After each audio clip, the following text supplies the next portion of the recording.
Hey guys, this is Kerry Martell here, editor for the Yamhill Advocate. In this video, I kind of want to address something because every now and then I go out about town and I encounter people that aren't as familiar with me, but they've read a few of my articles, and they ask me questions like, do you hate gay people?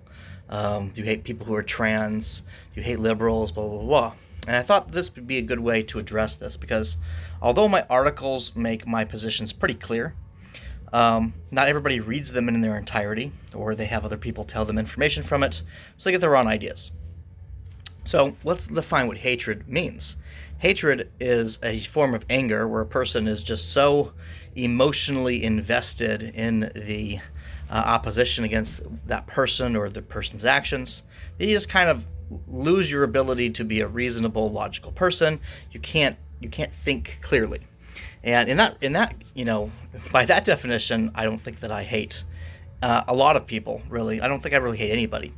But I'm certainly angry at some of the actions of the progressive Yamhill activists, what they have done against specific people in specific instances.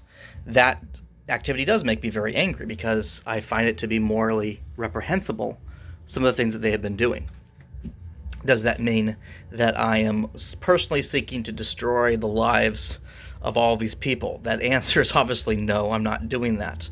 The members themselves really should know that that's not the case, because if any of them remember all the things that they've posted into their secret Facebook groups over the years, there's a lot of really embarrassing personal details that are in those posts, all of which I archive, all of which I have read. And a lot of that stuff I have never published, and I just don't share because I don't find it to be important to the it's not a matter of the public interest, right? Like people's personal lives, some of the stuff is very personal that they've shared.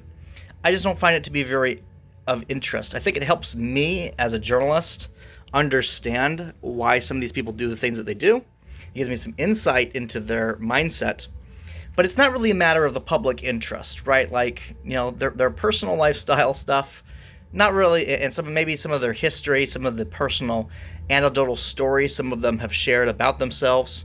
That stuff's not really of the public interest. Now, I think if I was a spiteful person whose sole motivation was to just embarrass, to ridicule these people, I would be publishing all that stuff, right? But I don't, and that's a very important distinction. That's the line between being a journalist and just being a hater, right? I'm focusing on things that are legitimately of the public interest, okay? And that's specifically actions and things that are political in nature, such as organizing recalls and then lying about who's actually behind the recalls and the motivations for why they're doing the recalls and other things of that nature. Publish a lot of information about that from their posts showing that activity. That's all of the public interest, obviously, because it is related to elections.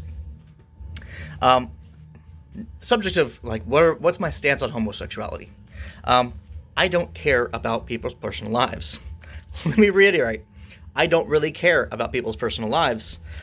What people want to do, in that regard, with who they want to choose as mates, as long as it's legal, right? Like, we're not talking about pedophilia or something. We're not talking about people going around raping people, forcing people into relationships they don't want to do.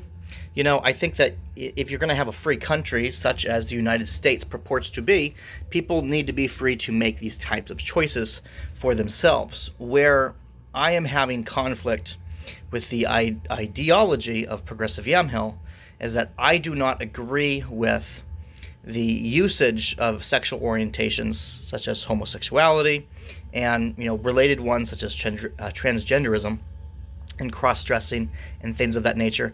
I don't believe that there is a place for that type of thing to be discussed in terms of political activism within the public school system and, by extension, within public institutions such as libraries. I don't think that this is appropriate because it's not something that really serves the public interest, which pays, because you got to think about this, right? People's tax money is being used to be spent to educate children in the schools. As tax money is being spent to manage and collect and employ the people who work at public libraries, things of that nature, right? So it needs to serve the public's interest and be representative of the public.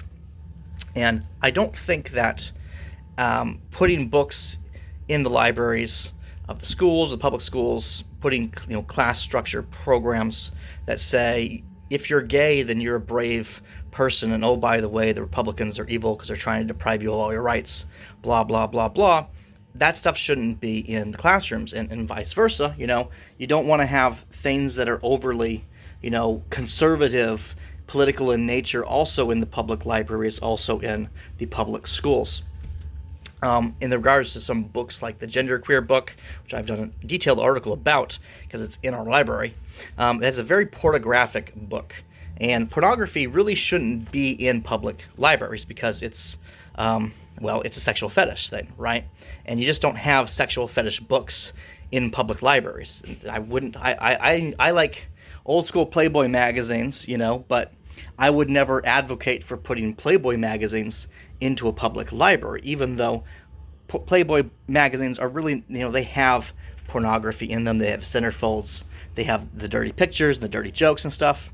But a lot of Playboy article, actually, the majority of the magazine is usually lifestyle advice for men, and interviews and various articles and stories about celebrities and news topics and things of that nature. Like, it was a men's lifestyle magazine, and one of the ways that it attracted readerships is by having pornography in it. So it is a pornographic book, but like the whole thing is not like nothing but nude, naked photos of women. Okay, but still, I would not advocate to put Playboy magazines into a public library because that's just wrong. Okay, that's not supposed to be there.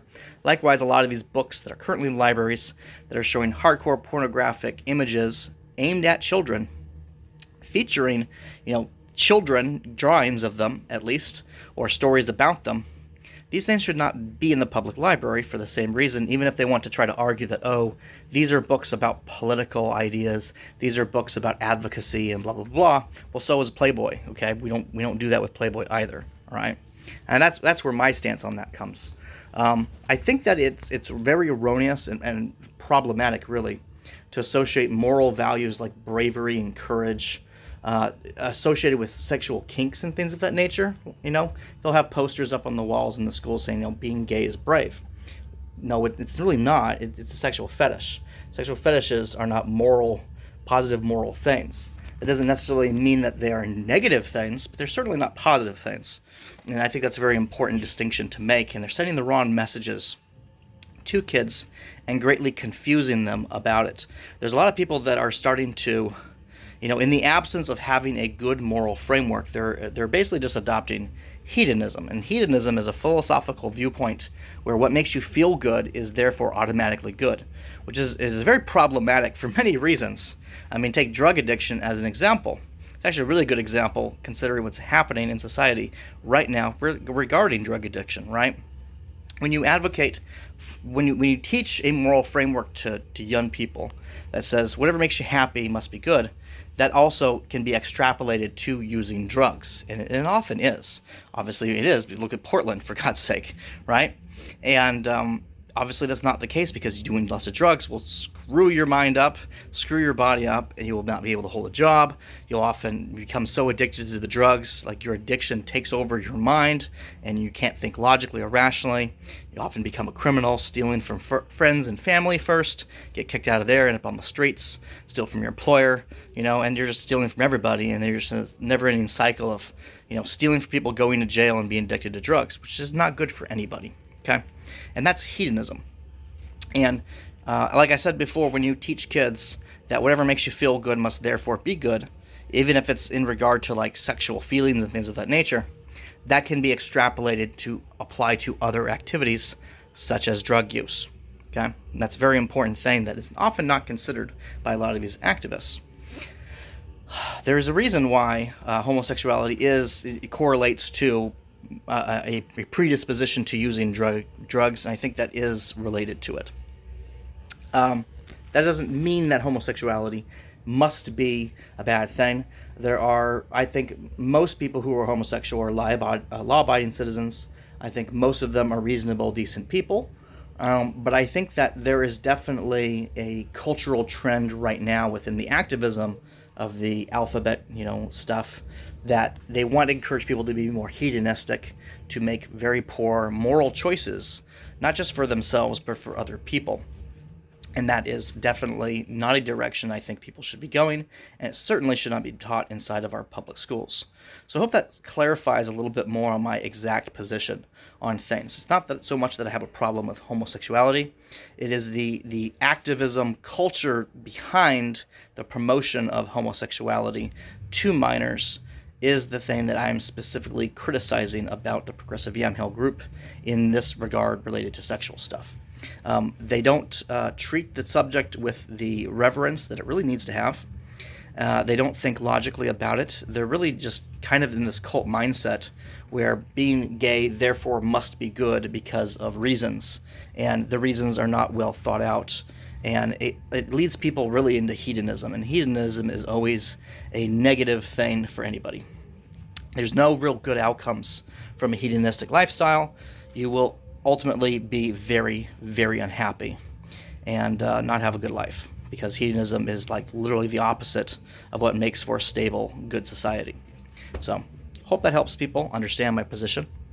I'm not opposed to people being Democrats. I'm not opposed to people being whatever political affiliation that they would like to be, as long as they're not harming people. Obviously, that means I'm not a big supporter of things like white supremacy.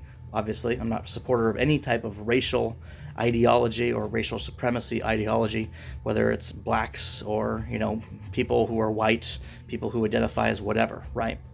Not a big fan of that. I don't believe races are a real thing. I think it's a social construct. I think genetically humans are damn near identical to one another. There are slight differences with our genes to determine things like skin color. Really doesn't have an impact on things like intelligence, or even what type of instinctual behaviors a person has. We all basically have the same thing. Anyway, I'm not a big supporter of people who actively promote ideologies that express that the best way to resolve conflict is with violence. And I'm saying this as somebody that served the U.S. Army. Okay, I was in the U.S. Army. I served deployment during Operation Iraqi Freedom. I held 2 MOSs. First was motor transport operator. The second was infantryman. So I am not someone who is opposed to the use of violence to resolve conflicts, but I am someone who is opposed to that being the go-to method by which we resolve conflicts. The whole point of democracy is to be able to resolve conflicts by discussing them and taking a vote of the people. And anyone that is basically undermining democracy by wanting to express violence, to intimidate other people into changing their viewpoints, I don't agree with that at all, and I'm very opposed to it. Thus, why I am constantly pointing out Progressive Yamhill's favoritism and support. Not just moral support to it, but also financial support they have provided to Antifa groups. And many Progressive Yamhill members are very involved with Antifa groups, as I have shown evidence for in my articles. So, hope that helps people understand. It's not just because they're on some other political spectrum that I disagree with them about some stuff. It's specifically about the behavior that they are doing and the result of the actions that they're doing to other people. And when it comes to kids, we don't want the politics in the schools. Okay, kids should learn about the political system, by all means, within our public education system, but they shouldn't be getting advocated to by a progressive political party such as the Progressive Yamhill people, which is really just the Yamhill County Democrat Party when you get down to who's actually behind it all. And their motivation, I think, in a lot of this is very wrong. I'd even say evil. They specifically want to indoctrinate these kids into certain lifestyles, rather fringe ones if you think about it, when it comes to the topic of transgenderism. It's very fringe. They want them solely so that they will grow up to become voters of the Democrat Party. They don't care about whether or not these are actually the best lifestyles for the children once they become adults. They don't care about the impact that it might have on society to have a large generation of kids who are extremely unhappy from doing things like hormone replacement at a very young age, which causes irreversible damage to their bodies They don't think about these things. All they care about is we need to get more Democrat voters so we can continue to have single party rule in Oregon. And I find that to be rather evil, and they need to stop doing that shit. So I will continue to be publishing my articles until they stop doing that shit. And that's just how it's going to be. So I hope that clarifies my positions on things. I don't really hate anybody. I'm very rarely been so angry with anybody that I lose my ability to be a reasonable civil person with them. I'm a big supporter in democracy and resolving things, resolving these types of social issues in a democratic way. Thus why I am publishing information through a newspaper and not just running around threatening people and trying to attack them in the streets like some of the other people on the other side are doing. So thanks guys, see you next video.